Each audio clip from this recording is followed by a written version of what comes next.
Hello everyone, teaching मंत्रा के इस YouTube channel में मैं कुणाल चौबे आप सभी का स्वागत करता हूं। हर दिन की भांति आज हम लोग इंग्लिश पेडागोजी के अंतर्गत प्रिंसिपल ऑफ लर्निंग को समझेंगे, यानी कि अधिगम की क्या क्या सिद्धांत होते हैं, भाषा शिक्षा के क्या क्या सिद्धांत होते हैं, इनको आज हम लोग इस अध्याय में जानेंगे। ठीक है, पहला कहता है प्रिंसिपल ऑफ मोटिवेशन, यानी कि अभिप्रेरणा का सिद्धांत। अभिप्रेरणा का सिद्धांत।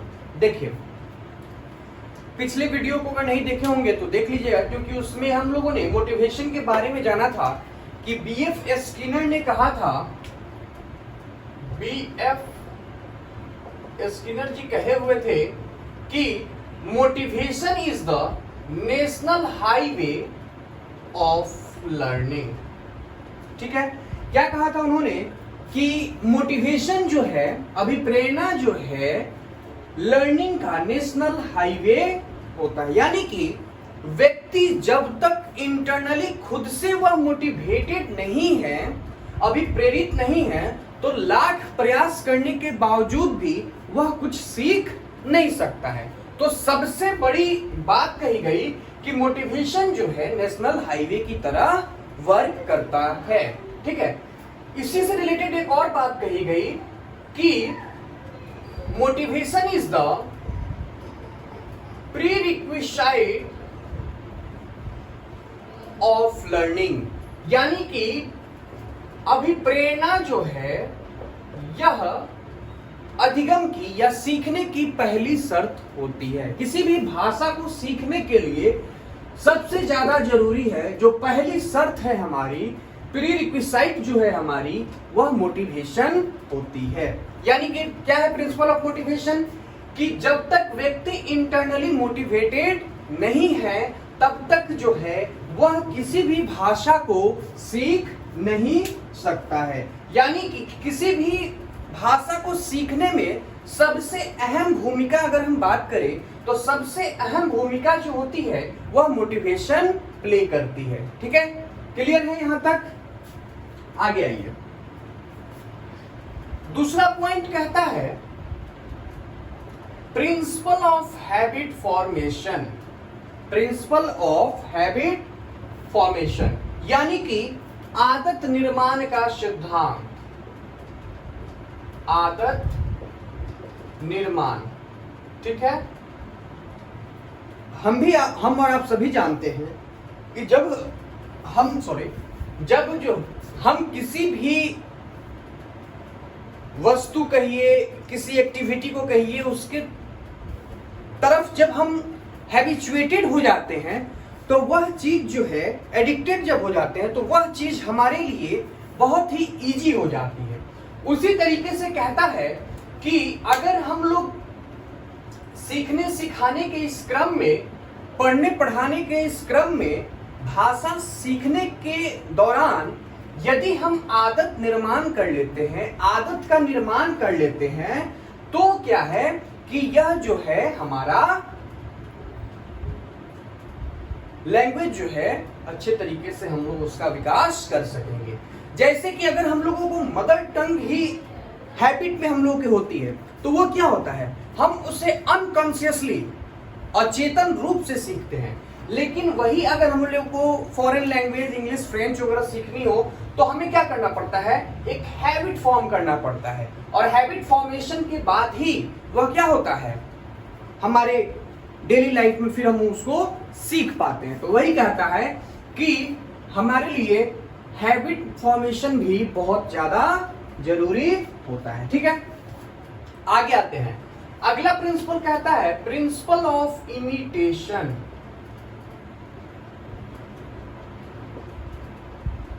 यानी अनुकरण का सिद्धांत।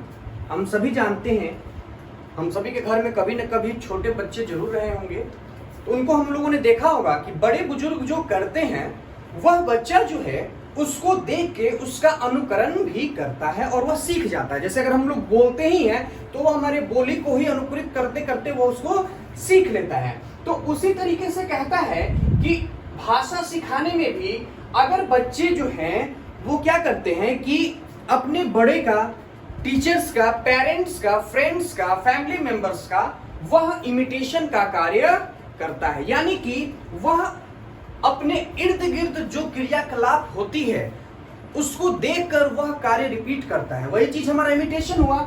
तो अगर भाषा सिखाने के क्रम में अगर शिक्षक जो है, ठीक है, अच्छे से प्रोनाउंस करके सेंटेंसेस को बोल रहा है तो बच्चे जो हैं उसका इमिटेशन करते हैं और फिर वह भी सीख जाते हैं।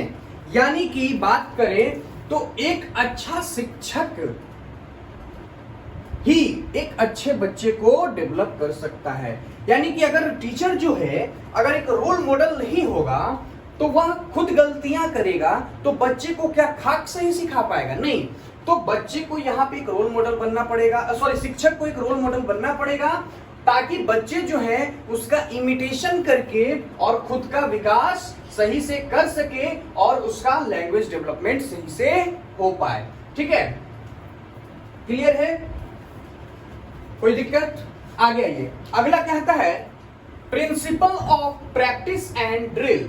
यानी कि जब हम लोग बच्चों से बार बार किसी क्रियाकलाप को करवाते हैं, ठीक है, जब वह बार बार प्रैक्टिस करता है तो वह उसके डेली लाइफ में इजीली जो है एक्सेप्टेबल हो जाता है। यानी कि कहावत कही गई है ना कि करत करत अभ्यास वाली जो बात है, कि एक कहानी भी आप लोगों ने सुने होंगे कि बोगदेव बैठे हुए थे कुआं के पास बहुत हतोत्साहित होकर और देखते हैं कि एक लेडी जो है रस्सी लगा के कुएं से पानी बार बार खींच रही है। खींचते खींचते उस कुएं के दीवार पे घर्षण से मार्क हो जाता है। तो उन्होंने कहा कि जब बार बार प्रयास करने से यहाँ पर मार्क हो सकता है तो क्यों नहीं मैं बार बार पढ़ने से मैं क्यों नहीं सफल हो सकता हूँ। तो उसी तरीके से जब बार बार प्रैक्टिस कराया जाएगा बच्चों को तो बच्चे का लैंग्वेज जो है वह भी अच्छे तरीके से डेवलप होगा। यानी कि उसको रिपीटेशन करवाना, रिपीटेशन, दोहराना, पुनरावृत्ति, बार बार उसका पुनरावृत्ति हम कराते रहेंगे तो उस तरीके से भी हमारा क्या होगा, बच्चे का भाषा विकास सही से हो पाएगा और आगे बढ़ पाएगा। अगला प्रिंसिपल कहता है प्रिंसिपल ऑफ ओरल अप्रोच, यानी कि मौखिक रूप से। ठीक है, तो इसमें देखिए यह भाषा सिखाने का सबसे क्विक वे होता है। कैसे? इसमें जो है यह लर्नर को बहुत ही ज्यादा मोटिवेट करने का काम करता है। कैसे? कि मान लीजिए कि जैसे कि अगर हम जो हैं टीचर हैं, ठीक है, हमारी स्पीच कैसी है उस चीज को आप डायरेक्टली सुन रहे हैं, देख रहे हैं, समझ रहे हैं, तो बच्चा भी अपने शिक्षक को फॉलो करता है, इमिटेट करता है। तो वह क्या है, एक ओरल अप्रोच। ओरली जब हम एक्सप्लेन कर रहे हैं और आप उस चीज को एक्सेप्ट कर रहे हैं तो वह ज्यादा अच्छे तरीके से आपको समझ में आएंगी और बहुत ही इजीली आ जाएंगी, बहुत ही जल्दी आ जाएंगी। तो वह हमारा ओरल अप्रोच हो गया। फिर कहता है principle of natural order of learning. Language skill, previous video में हम लोगों ने बात की हुई थी कि 4 बेसिक लैंग्वेज स्किल्स होते हैं जिसका सीक्वेंस जो है हमारा LSRW होता है, यानी कि listening, speaking, reading and writing. तो यह कहता है कि जो हमारा नेचुरल ऑर्डर है, जो सीक्वेंस है LSRW का, उसी सीक्वेंस को, उसी पैटर्न को फॉलो करते हुए ही हमें बच्चे को पढ़ाना चाहिए ताकि उसका भाषा विकास सही से हो सके। ठीक है ना? यानी कि ये नहीं कि बच्चा को स्टार्टिंग में ही राइटिंग लिखना सिखा दिए, नहीं, बच्चे को पहले सुनना सिखाएंगे, फिर वो बोलना शुरू करेगा, फिर उसको पढ़ना शुरू कराएंगे, देन जाकर उससे लिखने को कहेंगे, तब जाकर उसका अच्छे से डेवलपमेंट हो पाएगा और वो भाषा को इजीली सीख पाएगा। क्लियर है यहां तक? फिर कहता है कि principle of using mother tongue. ठीक है, principle of using mother tongue, यानी कि मातृभाषा का प्रयोग करते हुए जब हम बच्चे को किसी लैंग्वेज को सिखाते हैं, ठीक है ना, यानी कि वह भाषा, उसी के भाषा में जब हम दूसरे भाषा को सिखाने का काम करते हैं, बच्चा का जो भाषा है उस भाषा को एक्सेप्ट करते हुए, उसके मदर टंग को एक्सेप्ट करते हुए, मातृभाषा को एक्सेप्ट करते हुए जब हम उसे अन्य भाषा का ज्ञान देना शुरू करते हैं, उसकी हेल्प लेकर, उसकी मदद लेते हुए, तब बच्चे का जो भाषा का विकास है वो सही तरीके से और इजीली भी हो जाता है। ठीक है, क्लियर है यहां तक का कंसेप्ट? कोई प्रॉब्लम किसी में, किसी प्रिंसिपल में? मोटिवेशन अभिप्रेरणा का सिद्धांत, ठीक है, बीएफ स्किनर ने कहा है कि motivation is the national highway of learning. फिर कहता है कि motivation is the prerequisite of learning. पहली शर्त यही है, नेशनल हाईवे भी मोटिवेशन है। आदत निर्माण हमें बच्चों से करवाना चाहिए। बच्चे अनुकरण करके सीखते हैं, प्रैक्टिस और ड्रिल के माध्यम से सीखते हैं। बार बार हैबिट फॉर्मेशन जब उनकी होती है, रिपीटेशन होता है तो वो सीखते हैं। ओरल अप्रोच के माध्यम से सीखा जाता है। जो हमारा नेचुरल ऑर्डर ऑफ लर्निंग है, जो LSRW स्किल है, उसके तहत बच्चे अच्छे से सीखते हैं। फिर मातृभाषा का प्रयोग करके बच्चे का विकास सही तरीके से हो पाता है। ठीक है, क्लियर है यहां तक?